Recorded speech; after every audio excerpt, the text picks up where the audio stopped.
Hi everybody, welcome back. My name's Amy Jensen, and today we're going to talk about graphing rational functions, which are those functions that are something like y equals 1 over x. And so we'll talk about the standard form of a rational equation is actually a all over x minus h plus k. So those letters a, h, and k probably look familiar.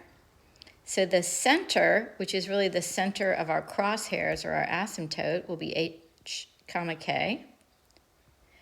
And we can determine our asymptotes, which we'll talk about here more in a little bit.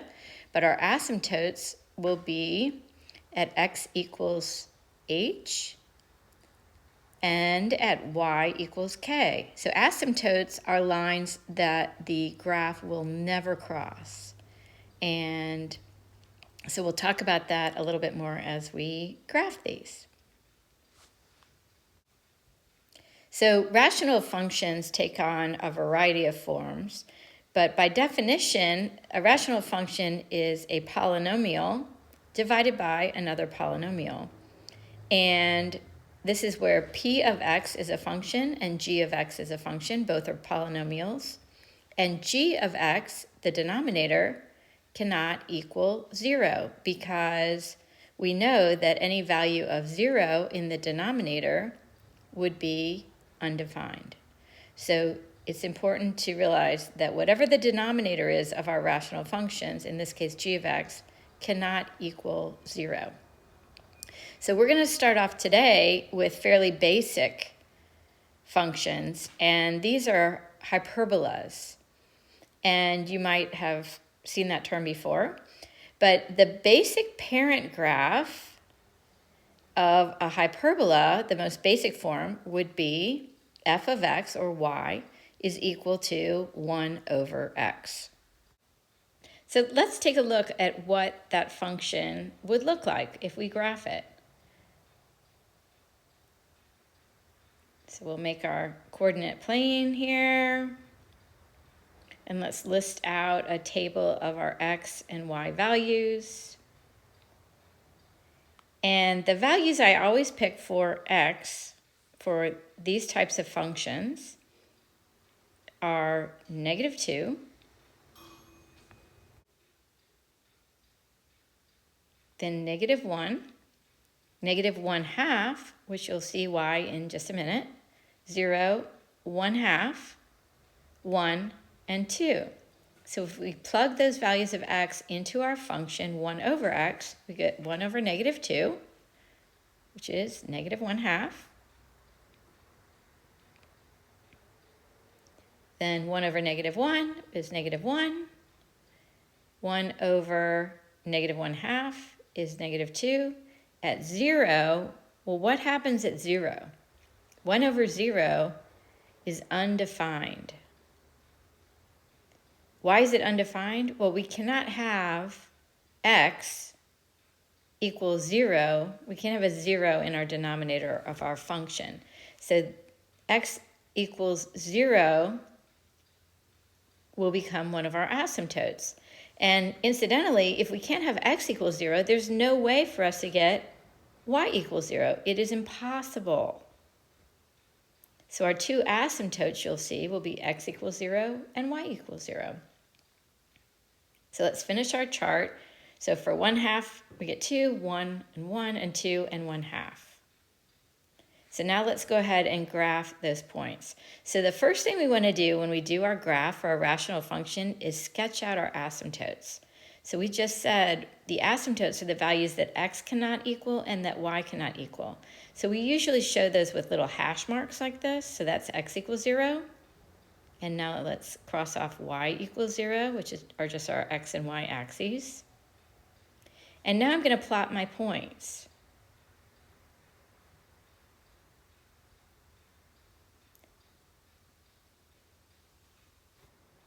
So let's start with the negative x values. So we have -2 is -1/2, -1 is 1, -1, sorry, and -1/2 is -2. And when we draw our graph, you kind of just want to hug the asymptotes.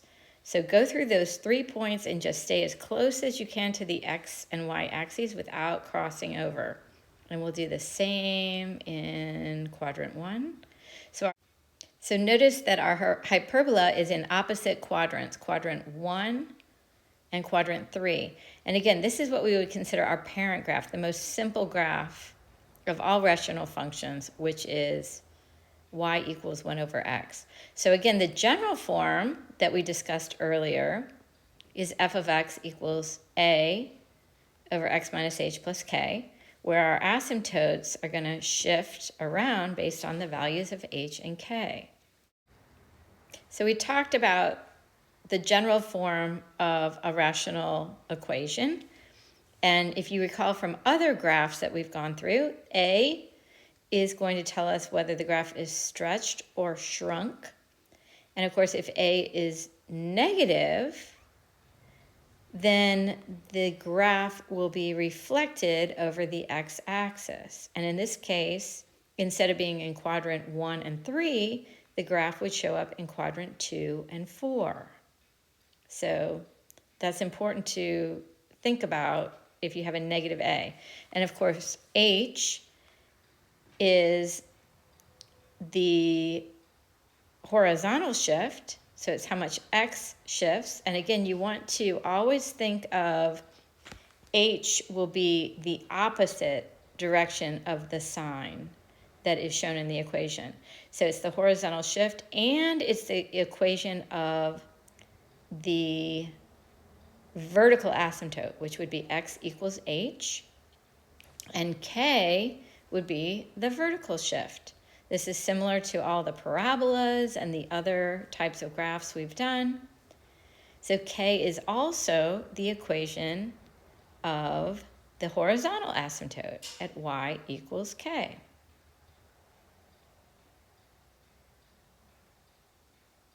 So sometimes your problem might specify state the vertical asymptote and state the horizontal asymptote. And just remember, you should always write this as an equation, x equals h and y equals k. Okay, so let's get started. Here we go with an example. So our first example, let's take on this problem where f of x is equal to 1 over x plus 5 minus 2. So a in this case is 1. H is negative 5. Remember, it's the opposite. So you want to think of that denominator as being in parentheses. If you're used to doing this with other functions that we've done with parent graphs, think of that as being in parentheses. And actually, I just go ahead and write those parentheses in when I do my problems. So let's make our table, our x and y table. So we're going to list our values that we use for our parent function, 1 over x.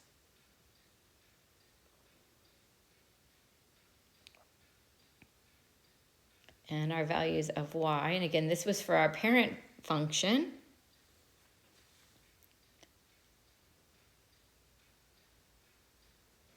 And so now what we're going to do, our graph is going to shift because of the values of h and k.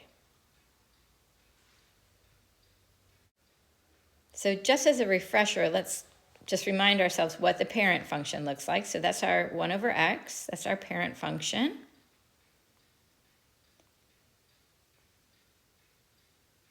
And so what is happening to the parent function? What is the transformation? Well, h is telling us that the graph is shifting left 5 spaces, and k tells us it goes down 2 spaces. A equals 1, so there's no stretch or reflection in this graph. So all that I need to do is move my starting point at 0, 0, kind of the crossbars of my asymptotes, and I'm going to shift it left 5 and down 2. So I'm going to draw my new pretend x and y axes that goes through the point -5, -2. And those will be my asymptotes. So I have y equals -2 is my horizontal asymptote. And x equals -5 would be my vertical asymptote. So now from the point where these two lines intersect, I'm going to kind of consider that my new origin. And from there, I'm counting left 1, down 1, left 2, down 1/2, left 1/2, down 2, and then right 1, up 1, right 1/2, up 2, right 2, up 1/2. And then again, I just hug my new asymptote. So notice I showed my asymptote here on the graph as hash marks on the equations of the asymptote there. And so usually your teacher will want to see that you've identified the lines that the graph will not cross. So some of the characteristics you might be asked to define. So first of all are the asymptotes. Again, you want to give the equation. So once x equals -5 and y equals -2. The other thing we're usually asked are about the intercepts. So our X-intercept and our Y-intercept. So first our X-intercept, well, how do we find that? Well, the X-intercept is where the graph crosses the x-axis. So we need to set the function equal to 0.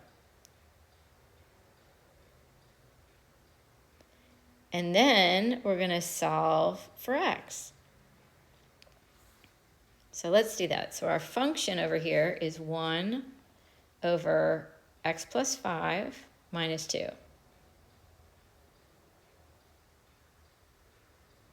I'm going to set that equal to 0 and then just solve for x.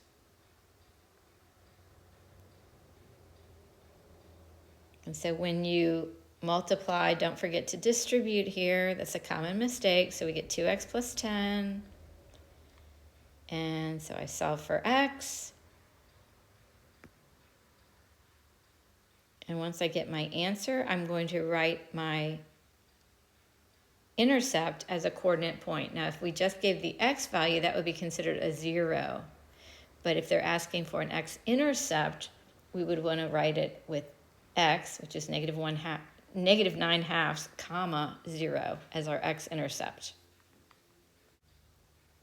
So now let's find the y-intercept. So y-intercept is usually the easier of the two to find because we just plug in x equals 0 into our equation of our function. So that's pretty easy. So let's do that. So we get 1 over, 1 over 0 plus 5 minus 2. So that's 1/5 minus 2. So now remember with fractions, and you do get fractions with rational functions, you have to get a common denominator. Not a big deal, but we get -9/5 for y. And then again, we will write that as a coordinate point. So it'll always be 0, comma, and then the value that we just solved for y, so -9/5. Sometimes we could identify the x-intercept and the y-intercept from a graph, but in this case, the y-intercept and the x-intercept here are both fractions, so it was easier to solve for them algebraically. So one of the other characteristics that we are usually asked are about domain and range. You're used to having functions that have domain as all real numbers, but in this case, we know we have asymptotes, so we have values that are not allowed for x. So we know that x cannot equal -5. That's our asymptote, x equals -5. So when we write the domain, we need to say from -infinity to -5, union -5 to +infinity. So it jumps over that value of -5. The range works pretty much the same way. So the y values cannot equal -2. So -infinity to -2, union -2 to infinity. and that's using our interval notation.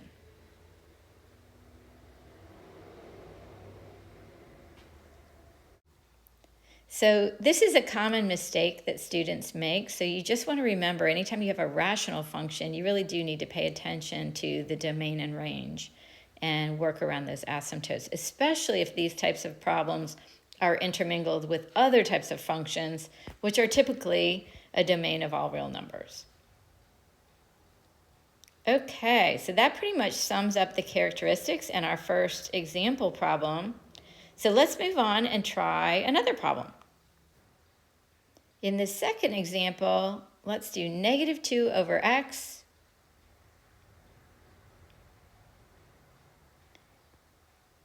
So our a is equal to -2, and what about h and k? Well, if you don't see any kind of h or k there, that means they just equal 0. So this means our graph is not shifted left or right at all. There's no vertical shift, no horizontal shift, but the graph will be stretched and reflected, right? Because a is -2. So if we go ahead and put down all of our parent graph points, what's going to happen to this graph when a equals -2? Well, we're going to take -2 and multiply it by our parent graph, y values. So what happens? So when we multiply -2 times -1/2, we're going to get +1, and then +2, and then 4, still undefined at 0, and so forth. So what's happening when a is negative? Remember, this graph is going to be reflected over the x-axis, and the y values are being stretched by a factor of 2. Okay, so let's try to graph this. So we know that a is going to reflect this graph over the x-axis because a is negative, and we've already calculated our points, so we're stretching it by a factor of 2. The asymptotes remain at x equals 0 and y equals 0, like our parent graph. So now, when we go to graph this function, where is the graph going to end up? Well, since it's been reflected, the graph is going to be in quadrant 2 and quadrant 4. So we're going to go ahead and graph those points. So -2, 1, 1, -1, 2, and -1/2, 4. And then we'll graph the points in quadrant 4. So we'll get those on here. And again, I'm just going to, when I draw my graph, I'm just going to hug my asymptote there.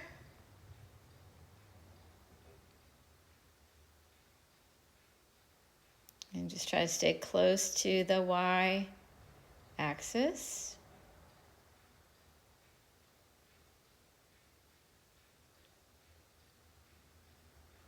So what happened? The graph was reflected over the x-axis. So let's talk about the characteristics. So what happens to the domain? Still -infinity to 0, union 0 to infinity. All real numbers except 0. What's the range? Same thing. So for the y values, all real numbers except 0.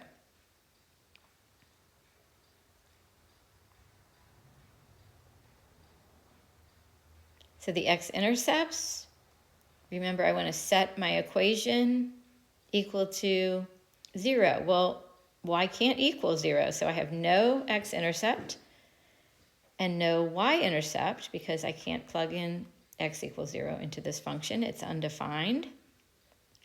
So then I need to list the equation of the asymptotes. So the vertical asymptote is the x equals, so x equals 0. And the horizontal goes with y equals. Remember, vertical goes with x, horizontal goes with y. And there we go. All finished. You did it. So we've done 2 problems. Let's see if you can do one on your own.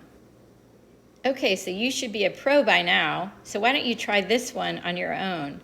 Pause the video now and see if you can do this one and come back and check your answer.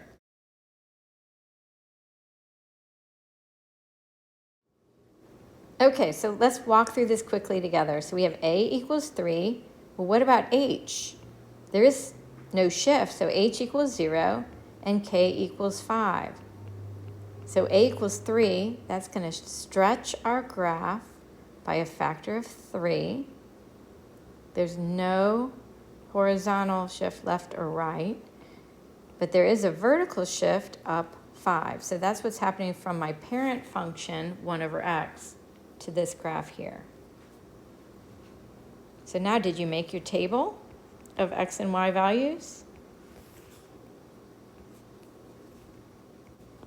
And then we need to adjust our vertical distance by a factor of 3. So multiply 3 by all of our typical y values. And then we need to sketch out our graph. So here we go. Let's draw the axes in here. And we can identify the new asymptote for this graph. So we said that this graph is shifted up 5, but it's not shifted left or right. So we know up 5, that's y equals 5, will be the horizontal asymptote, but the vertical asymptote just remains at x equals 0. And we want to show hash marks on that graph. So now before you start graphing, it's a good idea to think about, what is this supposed to look like? What quadrants will this graph be in? So remember, since A is positive, I'm going to end up with this graph in opposite quadrants, in quadrant 1 and quadrant 3. So now let's go ahead and start from our new origin, our new bullseye, if you will, and graph our points here. And then once I get my points, whoops,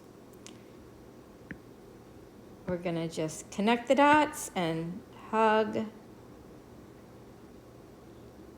those boundaries. Okay, and then I need to do the same thing in the upper right portion of the graph. So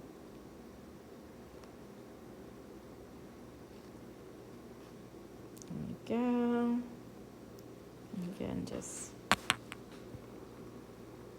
be careful. Make sure you have arrows at the ends of your graph and don't cross your lines that are your asymptotes there. Okay, how'd you do so far? So let's talk about the characteristics. Did you write those down? So what are the characteristics of this graph? Okay, let's start with domain. So the domain, you got this, negative infinity to 0, union 0 to positive infinity, all the possible x values. The range, negative infinity to 5, which is our value for k, and then 5 to infinity. Okay, what else do we have to give? How about our X-Intercepts? So remember, we need to set the equation equal to 0. So 3 over x plus 5 equals 0. So we get x equals negative 3/5. And again, that would be a 0. If you were asked for the 0, you would say negative 3/5. But since we're asked for x-intercept, we would write that as a coordinate point. And then the y-intercept, we just plug in 0 for x. Oh, but wait, we can't, because x equals 0 is one of the asymptotes. So for y-intercept, we just simply put none. And now just the equations of the asymptotes. So the vertical asymptote would be x, in this case, x equals 0. And the horizontal asymptote is the y. So y equals 5. And that's it. You've got it. So if you can do these 3 problems, you have a pretty good understanding of basic rational functions and how to graph them and what their characteristics are. So we will come back and do more complicated rational functions in a future video. You can do this. Thanks for watching, and have a great day.